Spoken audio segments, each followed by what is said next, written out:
finally escaped the watchful gaze of your keepers, have we? Don't react. You'll only draw attention to yourself. Just carry on as you are and listen. After you left with the Garlean lad, Lucia bade a few of us scouts follow you at a discreet distance. We observed you being led into the station, but decided against venturing inside.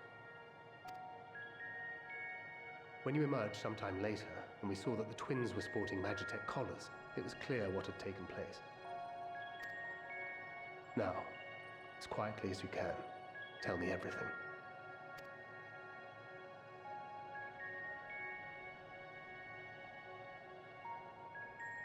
The Legatus himself, eh? Now there's a surprise. This is also the first I've heard of a plan to join forces with the 10th and storm the Tower of Babel. An interesting development, and perhaps the opportunity we've been waiting for. Our comrades back at the camp also received some rather promising news, but it's still too early to get our hopes up. For now, keeping yourselves out of harm's way comes before all else. Whatever demands the Garleans make, indulge them. With luck, this will all be over soon. Until then.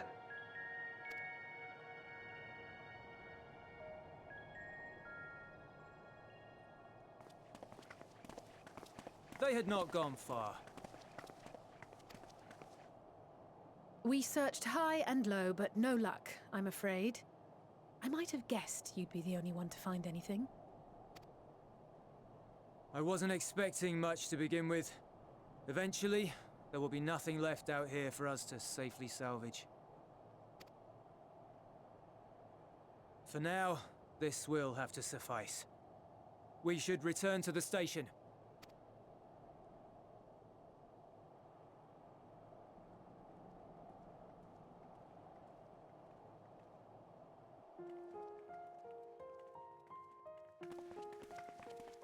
Ah, there you are.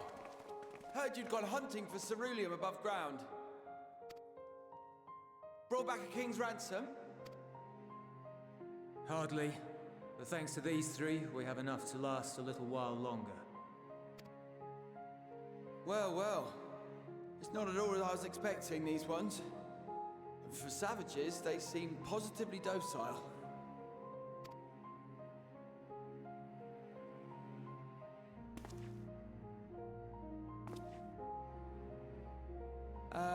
It's a poor attempt at humor. In all honesty, I'm grateful for your efforts. But even with another night of warmth, there are those among us who may not live to see the morrow.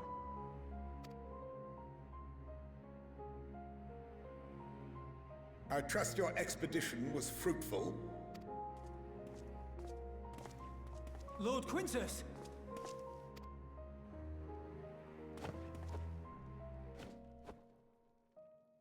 Use what you procured to refuel the armor.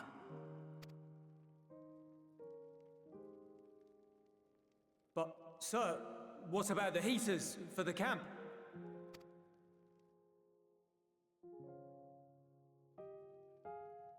The time for action is upon us.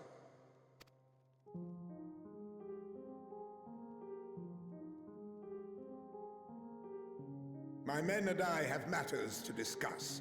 In the meantime, you are to wait here. Do not forget, you are being watched.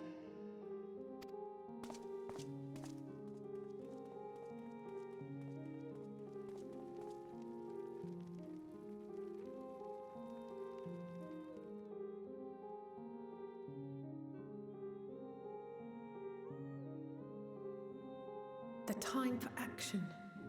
What did he mean by that? I can only speculate. Clearly something requiring their magitech, given what we just heard. Whether they plan to utilize it now, or after they join with the 10th, is another question.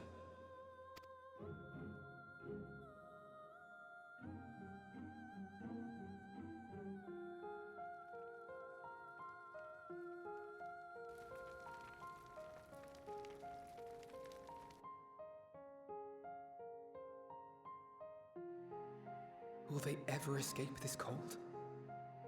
Return to and reclaim the idyllic spaces of which Eula spoke?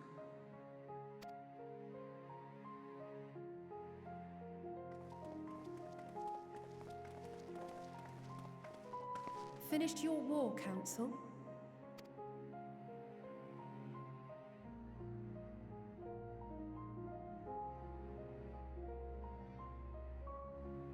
Alphino and Alize are to stay here as our prisoners.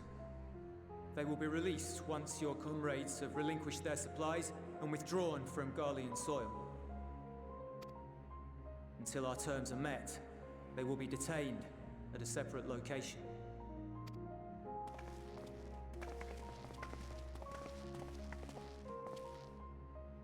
After everything we've said and done, this is how you treat us. Our allies have but limited supplies. They may stave off cold and starvation for a short while, but what then?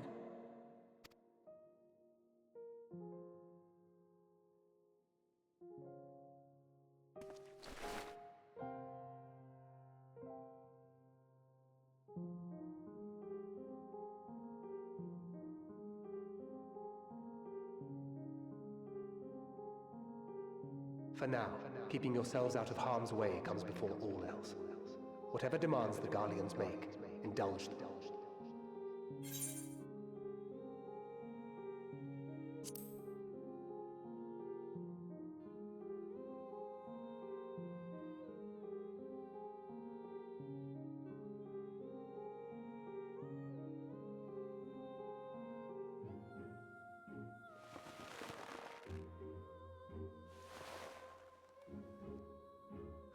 Get them out of here.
This is my home. Our home. At least it was until that night. I was with Lord Quintus when the capital fell, and thus spared. My family, who did not own a radio, were less fortunate. When dawn came, I made my way here. My parents, my little brother and sister, they were still inside. But they weren't themselves, and they tried to. And I had to.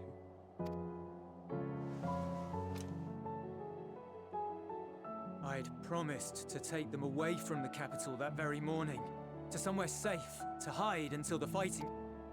I promised.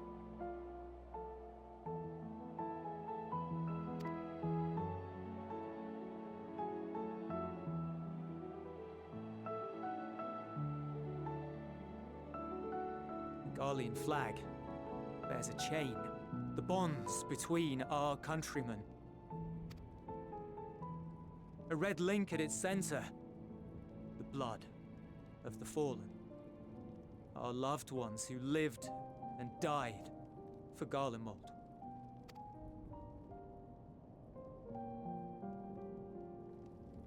But if she too fell, who would be left to remember them and their sacrifice? What enduring proof would there be that they were ever here?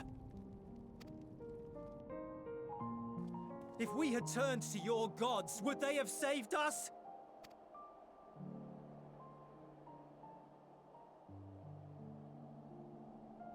I'm sorry, forget I spoke. We should go.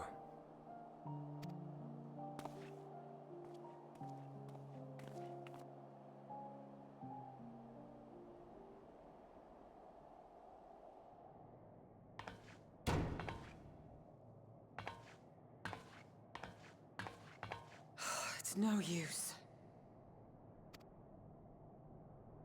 Believe me, I do not enjoy being here any more than you. But she wanted us to play along, so that is what we will do.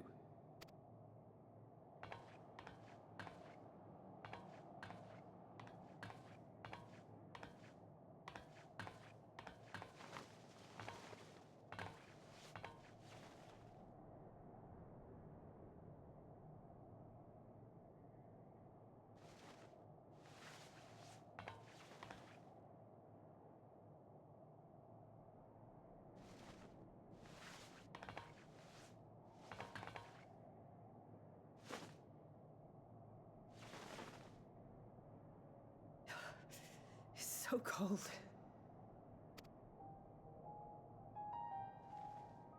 Painfully so. Unbearably. I've been thinking about what Quintus said. About why no one would accept Garlean rule. Irreconcilable differences. When coexistence isn't an option, only conquest remains. Varys at Gimlet said much the same. Only by uniting the world beneath a single standard would we rid ourselves of the Ascians. United as one people, one race cleansed of imperfections. A cold and unforgiving vision. And when we fail to live up to their standards, what place is there for us in their world? But the truly sad, truly frustrating thing is how damnably similar it all is to the lofty ideals of Father and the Forum. Non-intervention. Always non-intervention. Protect our knowledge and our people, and to hells with the rest of you. And yet, I can see how it happened. Varys and Father looked to their elders for guidance and took their virtues as their own. But for this world was of their making. In who else could they place their trust? All of us lost in a sea of chaos, searching desperately for purpose and meaning. But it shouldn't just be an extension of another's. It has to be ours. It has to be. We all have a stake in this world. No one should be silenced. I won't deny that we lack the experience of people such as Father or Quintus. Perhaps they've come to see the world as a series of problems, and the most efficient way of solving them, to reduce everything to fundamental forms. A stone is a stone, a cloud, a flower, no more than that. Simple descriptions that strip the subject of distinguishing characteristics. A man is a man, divided according to race, creed, or allegiance, and to some, defined by such associations. Is that what you think? In my misbegotten youth. But what I believed wisdom was no more than aggressive ignorance. I've since learned to look beyond the banners and the politics, to see people as individuals with their own hopes and dreams. As for my dream of building a better world, well, every day I'm reminded that it is far more complex than I had ever imagined. But it only spurs me onward, to find the wisdom and the strength to see it through to the very end.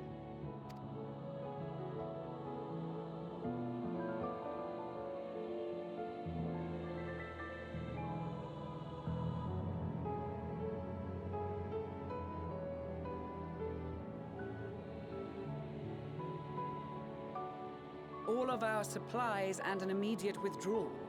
These are your conditions? Demands. And you forgot about the airship. Once again, you will leave one behind. It will be used to return the prisoners. Their collars will be removed prior to the exchange.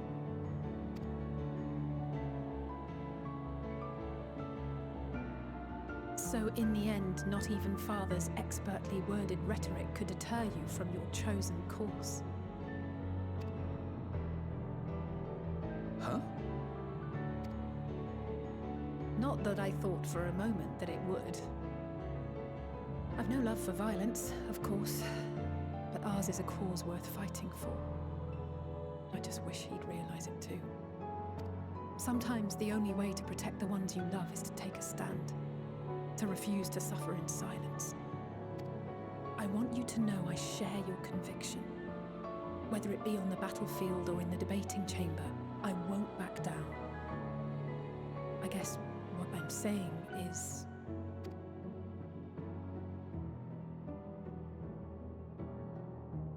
You've found your own reason to fight. Yes. Yes, I have. God's willing, there will come a day when we can finally lay down our arms, and there will be peace. But not until the Telophoroi have been defeated once and for all. And you, brother, will have a vital part to play. By your words and deeds, you'll lead the way. I pray I am up to the task. There'll always be naysayers. Those who think us fools for even trying. It's easy for learned elites to criticize earnest efforts and assert their moral superiority, all without offering alternatives. Not that their sophistry has ever wounded you. So stubborn and strong. Stronger than you even know. Don't ever change, you hear me? If you stumble, I'll be there to catch you. Or give you a thick ear. Maybe both, for good measure.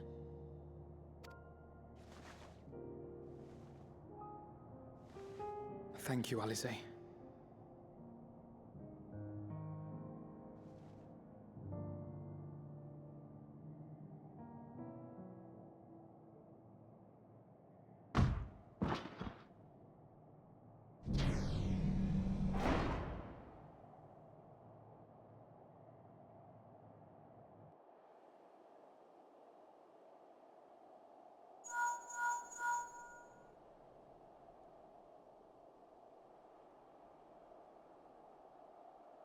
The scouts have secured Alizé and Alphino. Their collars were removed without complication as well. They report no casualties, not for their party nor the guards, who will wake from their premature slumber in due course.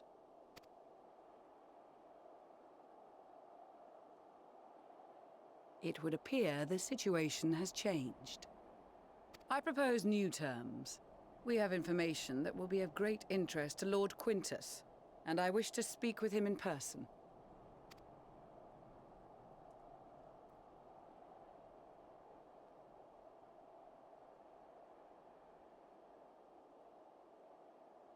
No. In the event you rejected our first proposal, we came prepared with a second.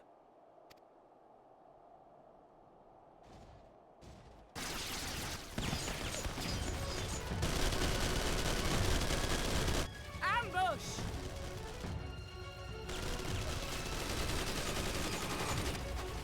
More are coming! Make ready! We, the loyal soldiers of the First Legion, proud servants of Garlemald, of the fallen Emperor Varys, shall safeguard these lands from the barbarian hordes until our countrymen return!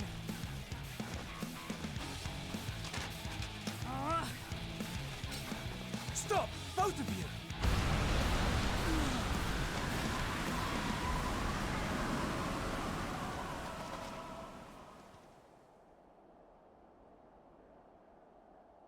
This child may be the worst emissary I've ever seen.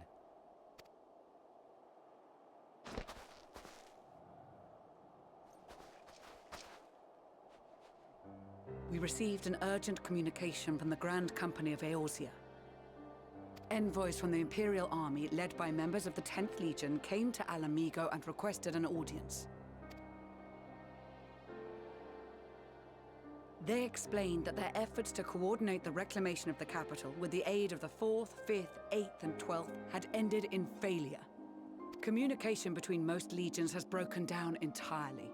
Most of the 10th's conscripts have deserted, leaving their forces severely depleted. That is why, unable to continue the fight on their own, they and their allies turned to the Grand Company of Eorzea for aid. Lies! Every word! It is the truth, and I have not finished. The 10th has requested that we deliver a message to Lord Quintus. Have the ill stand down.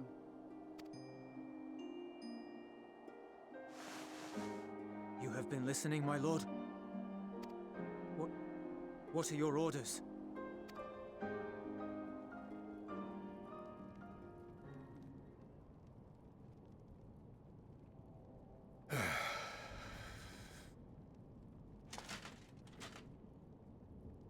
Inform her that we will honor the 10th's decision.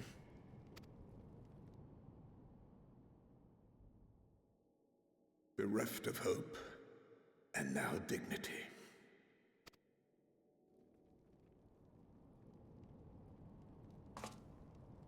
I release you from your duty. All of you.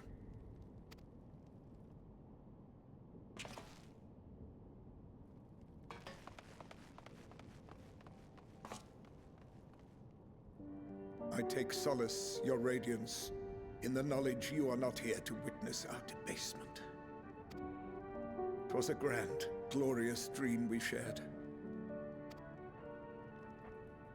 Of a world united, of peace and prosperity.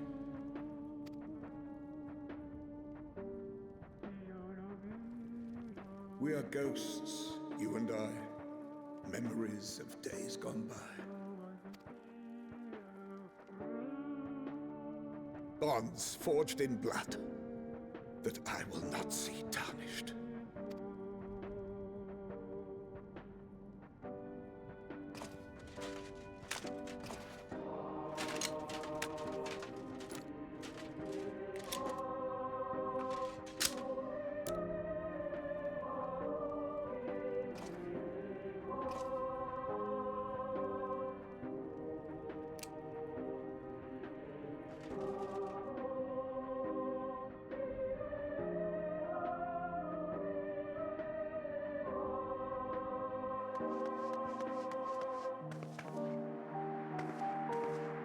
Quickly! We have to reach the station before it's too late.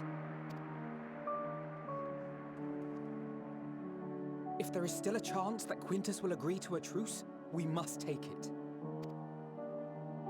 I just hope we get there before he and his men do something rash.